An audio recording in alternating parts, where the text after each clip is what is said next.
16-17 বছর যে জগদ্দল পাথর ফ্যাসিবাদ, জগদ্দল পাথরের মতো যারা এই জাতির বুকের উপরে চেপে বসেছিল, তাদের কথা তো ছিল আলাদা।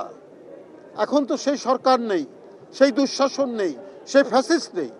এখন কেন আবারও মানুষ অকালে এভাবে ঝরে যাবে? সুষ্ঠু তদন্তের মাধ্যমে যারা দায়ী তাদের বিচার দাবি করছি, এবং অবশ্যই এই যে ঘটনাগুলো বারবার ঘটছে, পুনরাবৃত্তি হচ্ছে, এগুলো জবাবদিহিতার আওতায় নিয়ে এসে যাতে আর কেউ কোনোদিন কোনো নেগলিজেন্সের জন্য, কোনো অবহেলার কারণে যেন আর কোনো মানুষের জীবন না যায়।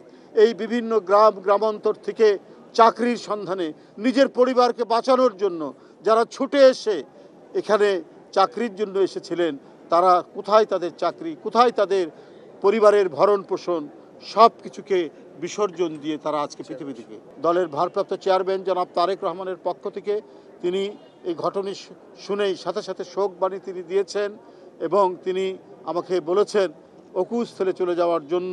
ইতিমধ্যে আমি আগেই বলেছি, ক্রীড়াবিদ আমিনুল আমাকে খবর দেওয়ার সাথে এখানে এসেছি।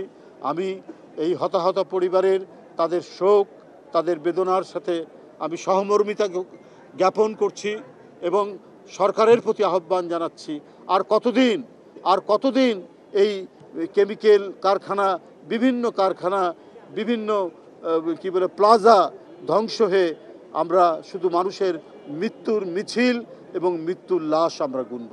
মারা গেছেন, নিহত হয়েছেন এই রাসায়নিক বিস্ফোরণে, এই কেমিক্যাল ফ্যাক্টরিতে, তাদের প্রত্যেক পরিবারকে এখানে আমাদের দলের পক্ষ থেকে জনাব আমিনুল হক, ঢাকা মহানগর উত্তর বিএনপির আহ্বায়ক এবং বিশিষ্ট ক্রীড়াবিদ, তিনি 1 লক্ষ টাকা করে তিনি দেবেন।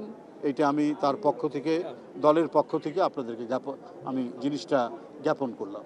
আজকে এই যে রেসিডেন্সিয়াল এরিয়া, একটা আবাসিক এরিয়ার মধ্যে কি করে এখানে একটি কেমিক্যাল ফ্যাক্টরির মতো একটা ফ্যাক্টরি, যেটা অত্যন্ত দাহ্য, যে কোনো মুহূর্তেই এখান থেকে একটা দুর্ঘটনা হতে পারে, তো এই ধরনের একটা ফ্যাক্টরি, একটা কারখানা এখানে স্থাপন করার সুযোগ দেওয়া হয় কি করে?